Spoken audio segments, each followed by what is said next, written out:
கடலூர் மாவட்டம் திட்டக்குடி அருகே தனியார் சர்க்கரை ஆலைகளுக்கு கரும்புகளை அனுப்பாமல் விவசாயிகள் வெல்லம் தயாரிப்பு பணியில் மும்முரமாக ஈடுபட்டு வருகின்றனர்.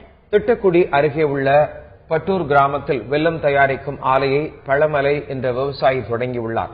இந்த ஆலையை ஏராளமான விவசாயிகள் பயன்படுத்தி வருகின்றனர். தனியார் சர்க்கரை ஆலைகளிடம் இருந்து தங்களுக்கு வரவேண்டிய நிலுவைத் தொகை வழங்கப்படாததால் கரும்புகளை ஆலைகளுக்கு அனுப்பாமல் வெல்லம் தயாரிப்பு பணியில் ஈடுபட்டுள்ளதாக விவசாயிகள் கூறுகின்றனர்.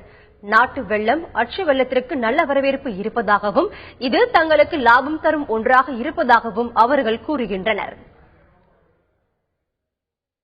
கரும்பு நான் ஒரு 7 ஏக்கர் போட்டு வெல்லம் அடிக்கிறதுக்காக இயற்கையான முறையில கரும்பு வளர்க்குறேன். அதனால வெல்லமும் நல்ல தரமா வருது. ஏற்கனவே கரும்பு போட்டு சக்கரை ஆலைக்கு அனுப்புவேன். அவங்க சரியா பேமெண்ட் பண்றங்கிறதுனால சரி நம்மளாவே வெல்லம் அடிச்சு சந்தையில பிளிக்கல் பாளையம், நாமக்கல் பக்கத்துல பிளிக்கல் பாளையங்கிற சந்தையில கொண்டுட்டு போய் கொடுத்தோம்னா அவங்க அன்னன்னைக்கு பைசா கொடுத்துறாங்க. கொஞ்சம் லாபமாவும் இருக்கு.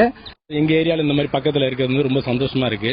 அதாவது இது ரொம்ப தரம் வாய்ந்ததா இருக்கு. கடையில போய் வாங்க போனீங்க அப்படின்னா ரேட் ரொம்ப கூட இருக்கு. ஆனா இங்க பாத்தீங்கன்னா 1 கிலோ 40 ரூபா தான். அப்படிங்கும் போது எங்களுக்கு ரொம்ப சந்தோஷமா இருக்கு. பொங்கல் வேற பக்கத்துல நெருங்கிடுச்சு. ஆனா நாங்க இங்க தான் வாங்கிட்டு போறோம். அதுவும் இல்லாம இது ரொம்ப சத்துள்ள பொருளாகவும் இருக்கு. ஏன்னா எங்க கண்ணுக்கு எதிலே என்னென்ன கலக்குறாங்க அப்படிங்கறதெல்லாம் நாங்க பாக்குறோம். அதெல்லாம் ரொம்ப தரம் வாய்ந்ததா இருக்கு. ரொம்ப இயற்கை முறையில இருக்கு.